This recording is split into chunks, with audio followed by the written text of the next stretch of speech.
If you observe the book of creation for those that are Bible believers is the book of Genesis chapter 1 and 2. That is the book that tells you how creativity is done. And if anybody wants to become creative, must pay attention to understand the secrets that are locked up in that book.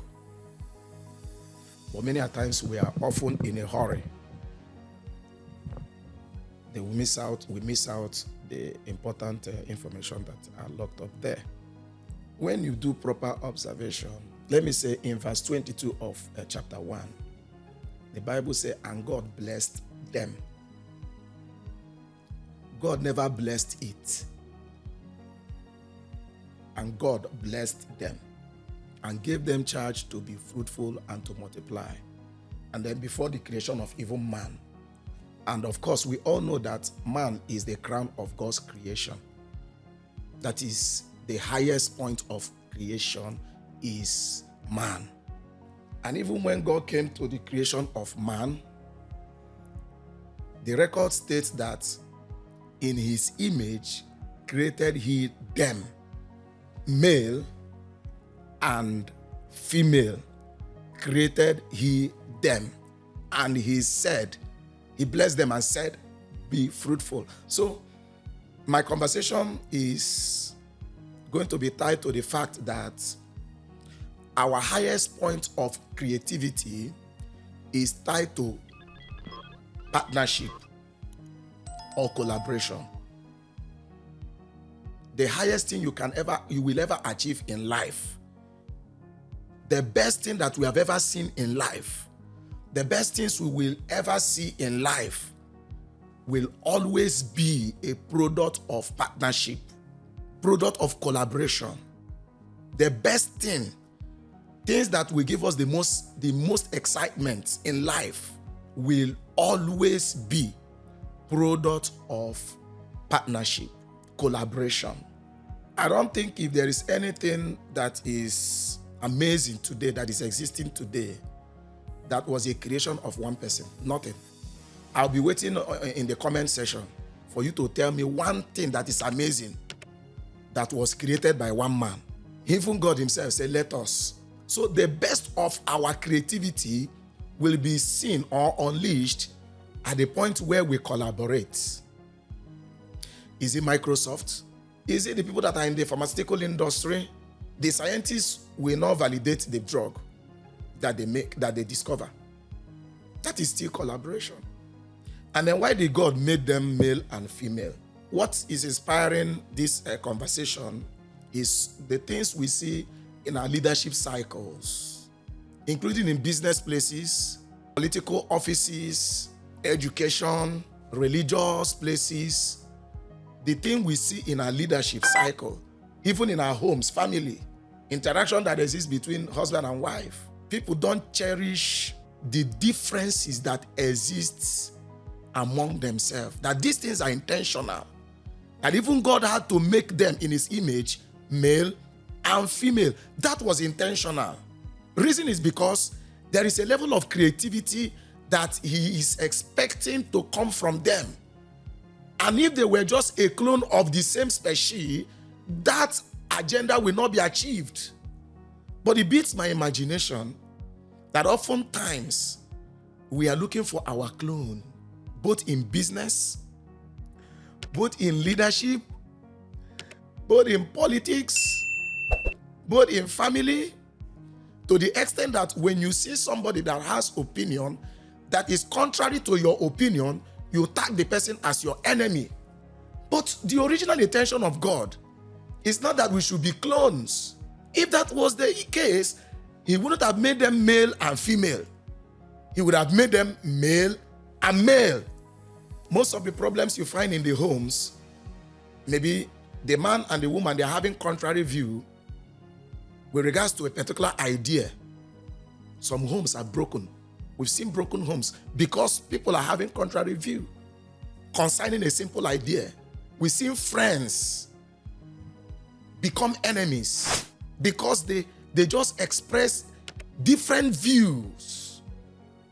We've seen businesses burn down because The team members express their mind. And then the mediocrity we see today in our leadership, especially that of Africa and Nigeria to be precise, is because people want their clone. I've seen little in the short time that I've lived where people are given leadership position because they are, some people will call them humble slaves, because they are humble slaves. And that's why our continent is in the mess we are today. If a leader should see somebody that will always want to criticize his idea, they call the person a deviant. The people are tagged rebels. Then how will we develop? If you don't have people to criticize the things you're doing, if you don't have people to evaluate the things you're doing, imagine you are the one that wrote your book. You're the one that edited your script, the book. You're the one that we produce, and then you're the one that we read. How can you be successful? Imagine where you are the last person on this earth. That is, every other person is gone. You are the only person on this earth. And all the diamond mines, all the oil fields, all the real estates, and whatever you can think of belongs to you. Are you wealthy? That cannot be termed wealth. That cannot be termed successful. If you produce the things you are producing and there are nobody to receive, you can never term that success.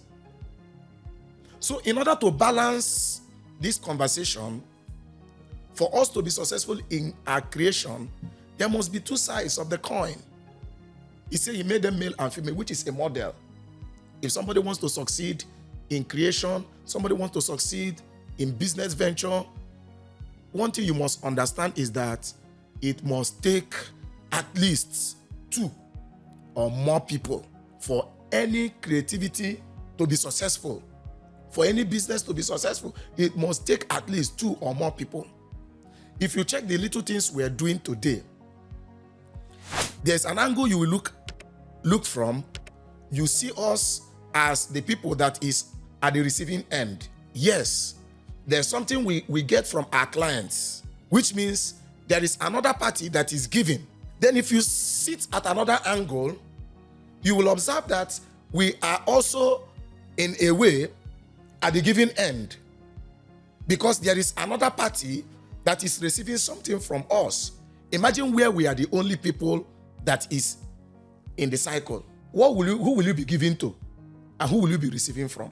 It implies that we should begin to welcome our differences, because this is strategic to creativity, strategic to our success. Imagine where those that are married, where your wife is a male and you are a male, how will you be able to have a child?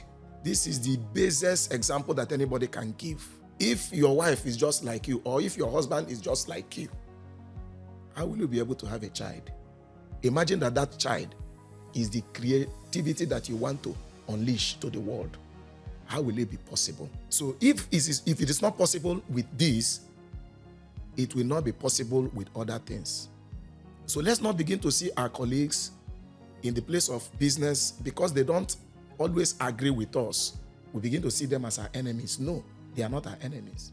Let's not see the people, our followers, that don't always agree with us as though that they are deviants. No, they are not deviants. They are the other side of the equation that will help our creativity to be unleashed. In this country we have found ourselves, let's learn to accommodate our differences. We have over 700 ethnic languages in Nigeria. That is a blessing to this nation. Let's learn to collaborate among ourselves.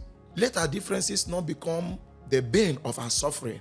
Let it not become the reason for our fight. Rather, let it be the basis upon which we emerged among the nations of the world. God doesn't make mistake. He made them male and female. That is for a purpose. The contraction we have found ourselves in If God has allowed it, it is for a purpose.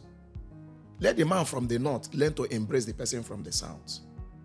Let the person from the east learn to embrace the person from the west. As we do this, you'll be amazed what will come out from this country. Imagine the election that took place in one of the places. You just be amazed and you ask yourself, what is happening? Because people are afraid that if this person should emerge as the new leader, he will question my opinion. Because of that, you will resist that individual from emerging. Even when you know that this person is the right person that should do better, we rather pick a clown. We rather choose a clown or a clone. That, permit me, is another word for a clown. A clone. You pick yourself. Somebody that will do exactly what you want him to do. Not somebody that will question your idea. That this thing you say we should do. Please, I need to be convinced. Is it not why we're in the mess we're in?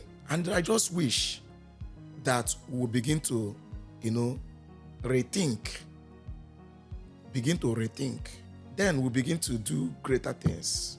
In our offices, in our churches, in our education systems. Let's stop fighting ourselves. Thank you and God bless you.